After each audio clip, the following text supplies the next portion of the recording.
They are adorable, cuddly, curious, and wanting to make new friends with everyone they meet. Puppies bring so much joy, which is why they make wonderful companions as long as you're willing to take the time to train them. Joining us are co-authors of a book every puppy owner needs to read. We want to welcome Eileen Anderson and Marge Rogers, co-authors of Puppy Socialization, What It Is and How to Do It.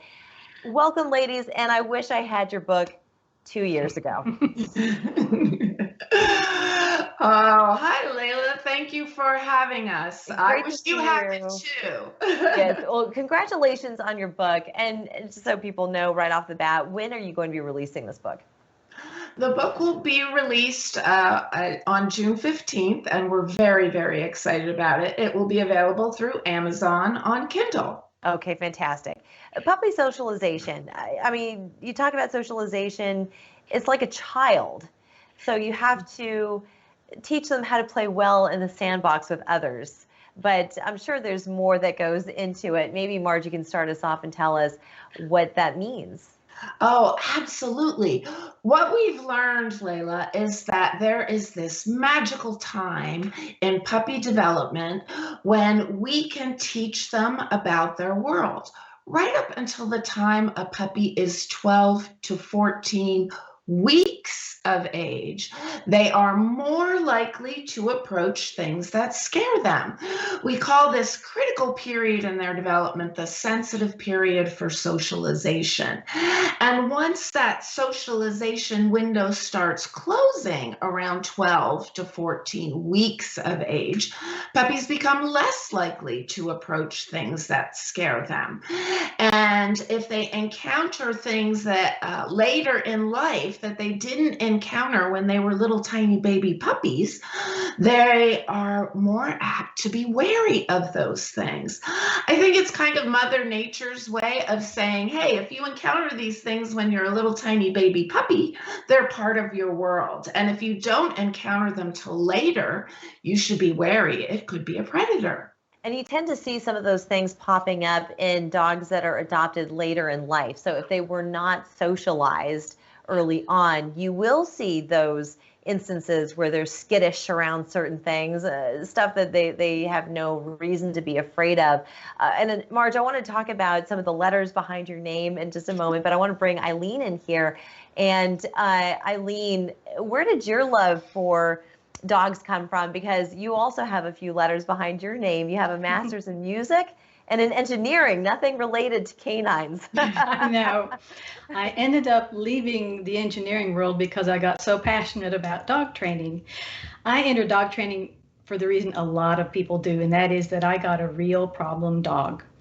Before that, I had easy dogs. I thought they were all easy. I thought you could just fit them into your household and it would be simple.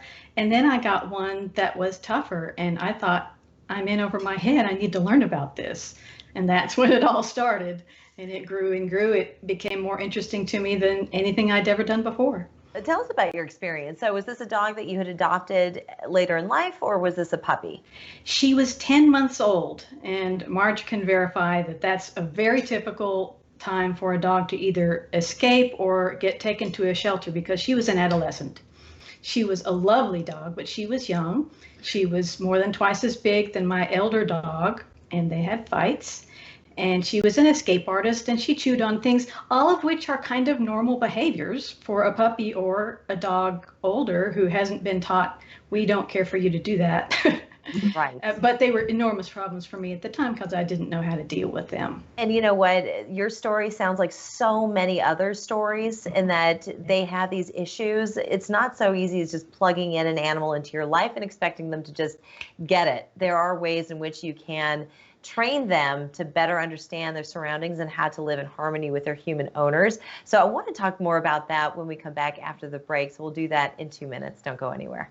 Welcome back. We've been chatting with Eileen Anderson and Marge Rogers. They are the co-authors of the brand new book, Puppy Socialization, What It Is and How to Do It. This book expected to hit store shelves virtually on Amazon June 15, hopefully sooner, because I know that a lot of people during the pandemic, they got what's called pandemic puppies. I wish I had this book 2 years ago when I got mine. But you were just sharing with us, Eileen, that you had adopted a 10-month-old. And by that point, Marge, you said that up until 12 weeks is really the crucial time in which a puppy should be socialized and the training should take place. So I'm going to head back over to you, Marge, and maybe you can tell us maybe some of the top things that people should know when they bring a puppy into their home that they should start working on. Oh, thank you so much, Leyla. That's a great question. So part of the reason we wrote the book is because either people didn't know about socialization or there were some misperceptions about it. So we wanted to set the record straight.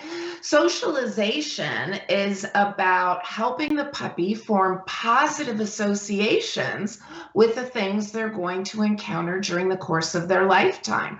Things like children, new environments, sounds, being handled by the veterinarian or their owner, getting their nails trimmed, other dogs, different animals. So there's a variety of things. And again, during that sensitive period in their development, puppies are primed to learn about those things.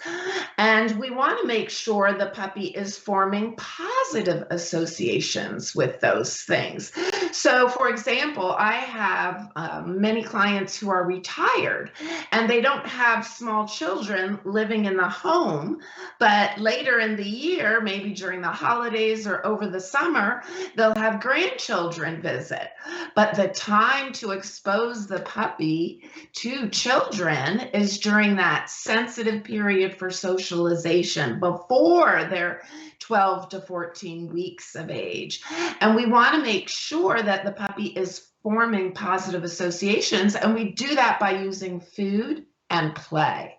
Play is a great way to help puppies form positive associations. So a socialization experience might be taking your puppy to a quiet park and playing with them and using food, observing people from a distance.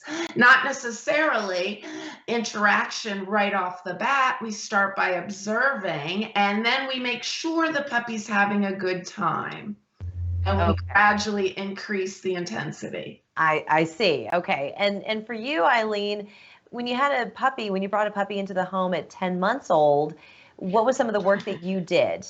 Since it's considered an adolescent at that point. Once they're 10 months old, everything goes a lot slower.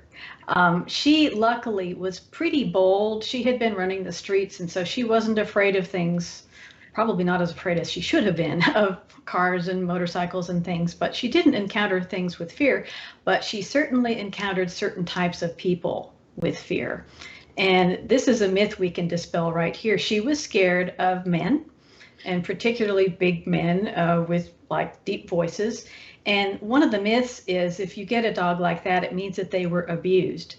It's not likely she was abused. It's likely she was not exposed to men during her sensitive period for socialization. And she didn't learn, about those big, tall guys with, deeper voices. How do you get her acclimated? Very careful exposures with food and play, and make the interaction very positive. Short at first. Hey, there's a guy. Look, you got something fantastic just for looking at him, and maybe the next time. She did make a friend. She made a male friend when we started going to an obedience club, and he was very laid back, very quiet body language. And I was so pleased that she made friends with the guy, and that kind of opened the door to dispel some of the fear. Sure. She never got completely over it, but she was comfortable functioning in the world with men around her and different kinds of people. So we start with food and play, and there's just so much more, and it can all be found in this brand new book, Puppy Socialization, what it is and how to do it. And you're going to help so many new puppy owners all over the world. I just know it. So June 15th, look out for Amazon. And if anybody wants any more information, what is your website? Where can people go? They can go to puppysocialization.com. Perfect. Ladies, I want to thank you so much for joining us, and congratulations again on your new book. Thank you so much, Leyla. Thank you. We're back after this.